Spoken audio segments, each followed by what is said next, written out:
Pues gracias a todos. Como es muy tarde, yo voy a ser extraordinariamente sintético y me voy básicamente a limitar a explicar en relación a esta cuestión que has comentado en el título qué aspectos me interesan y me parece que pueden ser útiles no solo para mí sino también para los demás, al menos tenerlos en cuenta respecto del trabajo que vamos a desarrollar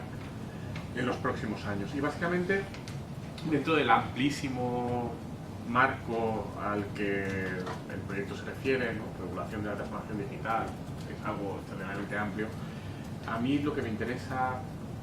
personalmente desarrollar en los próximos años es cómo ese desacoplamiento del que hablaba al principio de esta sesión Joan Romero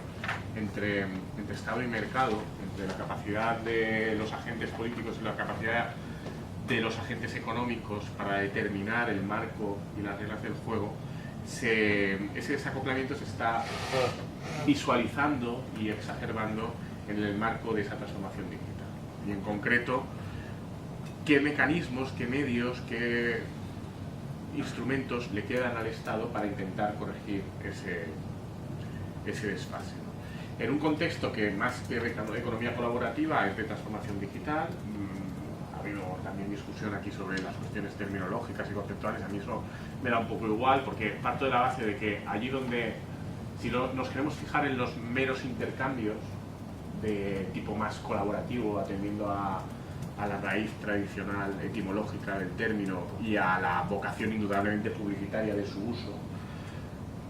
si nos ceñimos a esos intercambios, estos van a ser relativamente marginales, como lo han sido hasta ahora. Y el derecho les va a prestar por ello poca atención, porque van a ser de poca importancia económica, y entonces van a generar pocos problemas. En la medida en que la colaboración se vea beneficiada y se vea incentivada por una serie de instrumentos nuevos, en este caso tecnológicos, que permitan que sea mucho más eficiente, lo que va a ocurrir es que va a generarse un mayor flujo de colaboración, unos mayores intercambios, porque serán más eficientes. Y entonces se allegarán recursos a eso, se allegarán actores, pero entonces aparecerán nichos de mercado y habrá posibilidad de ganancia económica, con lo cual estaremos en economía que, si queremos no llamarla colaborativa, pues podemos no llamarla colaborativa. Pero entonces ahí sí que habrá una intervención jurídica necesaria, porque habrá una mayor importancia de estas actividades en nuestra sociedad. Y entonces aquí es donde se plantea el problema. Ya digo que el nombre me da un poco igual, pero en el momento en que aparece una mayor importancia, esta transformación digital genera cambios, y estos cambios operan cambios simplemente por el hecho de las nuevas posibilidades que da la tecnología en la situación del mercado. Y aunque las reglas del juego sean las mismas, o pretendamos que sean las mismas, al cambiar las capacidades de los actores, el juego se ve transformado. Esto es como si sin cambiar las reglas del fútbol, de repente hay jugadores que corren muchísimo más. Pues aunque las reglas no cambien, el juego va a cambiar. Entonces, ese cambio en el juego hace que se produzcan fenómenos que transforman la sociedad, y transforman las relaciones y transforman los equilibrios entre las partes. Bueno, pues básicamente mi interés es estudiar cómo reacciona el derecho frente a eso. Y básicamente el derecho puede reaccionar tratando de mantener el espíritu tradicional del juego. Hemos visto ya a lo largo de este seminario algunos ejemplos de eso. Lorenzo hablaba, ¿no?, de ese acompasamiento funcional. Bueno, pues las reglas eran importantes, y era importante preservar un determinado valor, un determinado poder entre Estado y mercado. Se ha visto alterado en las últimas décadas, y si efectivamente el Estado carece o no de herramientas para compensar esto, y a qué escala se dan estas herramientas. Entonces este es uno de los elementos que a mí me interesa estudiar y me interesa trabajar en los próximos años. Básicamente, por ejemplo, si tomamos el tema fiscal, creo que no puede nadie decir que no existan las herramientas. Es decir, a nivel estatal o a nivel Unión Europea, las herramientas, al menos teóricas, que permitirían igualar de nuevo el terreno de juego para permitir que quienes al lomos de la transformación digital están obteniendo unas mejoras en la eficiencia tributen de forma justa, o de la forma en que históricamente considerábamos justa, por sus beneficios, no parece que conceptualmente esto sea imposible de conseguir. Pero lo que vemos en la práctica es que aunque conceptualmente no es imposible de conseguir, en la práctica no se está produciendo. Entonces me interesa estudiar por qué no se está produciendo. No se está produciendo porque es muy complicado, no se está produciendo porque las necesidades de coordinación a escala multinacional lo dificultan, no se está produciendo porque los lobbies, tanto a esa escala como a escala nacional, de los agentes que utilizan esta transformación digital para buscar nuevos nichos de mercado son suficientemente potentes como para paralizar los necesarios ajustes, o, y esta es la última posibilidad y es más interesante a mi juicio, no se está produciendo esa igualación, porque aunque existan esos mecanismos, aunque el Estado tenga a su disposición estos instrumentos, hay un cambio de valores propiciado por la aparición de esas nuevas posibilidades que hace que lo que antes queríamos proteger o considerábamos digno de protección haya dejado de ser. Entonces aquí aparece la necesidad de estudiar cuáles son los valores en conflicto, y esa es una de las cosas a las que yo pretendo dedicarme, y me parece que además a partir de las cuestiones que habéis ido comentando hay muchos trabajos que podéis hacer vosotros que pueden ser particularmente interesantes para completar esta aproximación. La cuestión es si han cambiado los valores y las cuestiones y los fines a los que creemos que ha de dirigirse la intervención pública, ¿no? Por eso yo hablaba de objetivo, instrumentos y límites. Me da la sensación de que en la definición de los objetivos de la intervención pública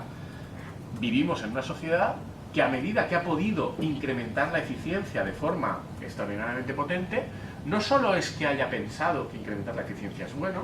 sino que ha pasado a dar más valor a eso, quizás porque ahora se puede, más de lo que antes, frente a otros valores tradicionales, que han aparecido ya aquí algunos. Ha aparecido la privacidad, ha aparecido la dignidad humana, hablaba Lorenzo, ¿no?, de conformar nuevos límites a partir de la dignidad humana. Entonces, a efectos de poder contraponer mecanismos de pura eficiencia y de obtención de la pura eficiencia en los intercambios y de regularlos de forma coherente con esta idea, es extremadamente importante saber si es el único elemento que hemos de tener en cuenta o si vamos efectivamente a seguir considerando otros valores. Para lo cual hemos de identificarlos, hemos de definirlos y hemos de medir cuánto nos importa. Cosa que hasta ahora no estamos haciendo, o lo hacemos intuitivamente, o dejamos que se haga por medio de los mecanismos fácticos de que el mercado funcione y agregando preferencias contrapesadas mínimamente por mecanismos democráticos. En ese sentido, yo no sé si estamos en una sociedad en la que esos otros valores puedan vehicularse de forma sencilla para competir con la enorme potencia de los mecanismos de eficiencia. Por ejemplo, por poner un ejemplo, ya digo, tonto y chorra, pero que creo que es significativo. Históricamente nosotros, en la ordenación del taxi, que ha salido también, no valorábamos demasiado la eficiencia. Es decir, la eficiencia era un valor, pero junto al valor de eficiencia había otros muchos que tomábamos en consideración. Entonces no era particularmente grave y dramático que el sector no fuera totalmente eficiente si a cambio de eso tenías, por ejemplo, garantizada la seguridad personal o física, si tenías garantizado que cierto coste adicional en eficiencia se traducía en que había mucha capacidad vacía, pero esa capacidad vacía me permitía coger un taxi con relativa rapidez, incluso en momentos en que no sería sencillo, si habláramos solo de eficiencia. O, por ejemplo, la seguridad de conocer el precio, que el precio fuera rígido, lo cual es ineficiente, pero genera cierta seguridad porque sabes lo que vas a pagar dependiendo de la hora y del momento del día, con una cierta fiabilidad. E incluso también sacrificamos eficiencia al no hacer depender tampoco fluctuaciones del precio de condiciones personales o incluso de pura necesidad de los sujetos. Todo eso son valores que nos hacían ir a una regulación porque entendíamos que en cada una de esas cuestiones había un elemento que no era de eficiencia, pero que permitía conseguir un resultado globalmente mejor, favoreciéndonos frente a la pura eficiencia de mercado. Bueno, pues esto ahora lo podemos medir y podemos saber hasta qué punto es mejor o peor. La idea es intentar ver cómo están viviendo las sociedades esto, si lo están viviendo bien, si se está midiendo de forma articulada y coherente o si se está dejando simplemente que haya un terreno de juego que favorece que las mediciones no acaben respondiendo exactamente a lo que las sociedades desean. Y otra cuestión es, y con esto acabo, si hay valores en conflicto respecto de la idea de eficiencia y competencia, ¿quién es el que tiene la legitimidad para definirlos? Porque en principio da la sensación de que, bueno, la respuesta intuitiva clara es, bueno, pues los ciudadanos a partir de sus elecciones democráticas. Bueno, eso es así, pero las elecciones democráticas de los ciudadanos se producen en un determinado contexto y en un determinado entorno. Y hay algunas que se van a imponer a otras y que a lo mejor son contradictorias. Entonces hay que definir también el ámbito. Quizás hay ámbitos en que la escala local y la solución a escala local pueda imponerse frente a dinámicas más globales. Por ejemplo, en materia de movilidad, si usas el vector, yo controlo el reparto del espacio público en una ciudad, que es limitado, tú puedes tener cierta capacidad para imponer elecciones contradictorias con otras que se vayan imponiendo a escala global en un ámbito local muy reducido. Pero esto no pasa siempre. Hay que también intentar estudiar y entender qué vectores permiten que estas decisiones se puedan imponer en ciertos ámbitos y en qué otros ámbitos la escala global va a tener las de ganar. Y la articulación de esa voluntad y de esos valores va a producirse a escala global, que tiene que ver con esto que comenta Andrés Pedreño y tiene que ver con el hecho, antes que Andrés Pedreño ya hubo un informe del Parlamento Británico hace unos años que lo ponía de manifiesto, porque el Parlamento Británico decía, es que ojo, que es que vamos a perder el tren. Y si perdemos el tren, al final lo que vamos a tener es que estas grandes corporaciones van a ser de otros, al final estas grandes corporaciones que son de otros, les vamos a poder embridar dentro de lo que cabe, pero lo que van a ser es de otros, y van a ser siempre de otros, y vamos a dificultar que surjan alternativas. Porque hay veces que el ámbito de decisión y de juego no lo controlas, otras que sí. Bueno, pues otra de las cuestiones que me parece que es interesante estudiar es cuándo se controla y cuándo no, para determinar en qué ámbito se puede actuar o conviene actuar y en cambio en qué otras situaciones habrá que actuar a una escala mayor y ver en esa escala mayor cuáles son las dinámicas. Básicamente esos son los elementos hacia los que a mí me interesa trabajar y más a corto plazo, y esto ya es la otra parte de este encuentro, que es explicar un poco las cuestiones que ya hay en marcha y que se pretenden hacer.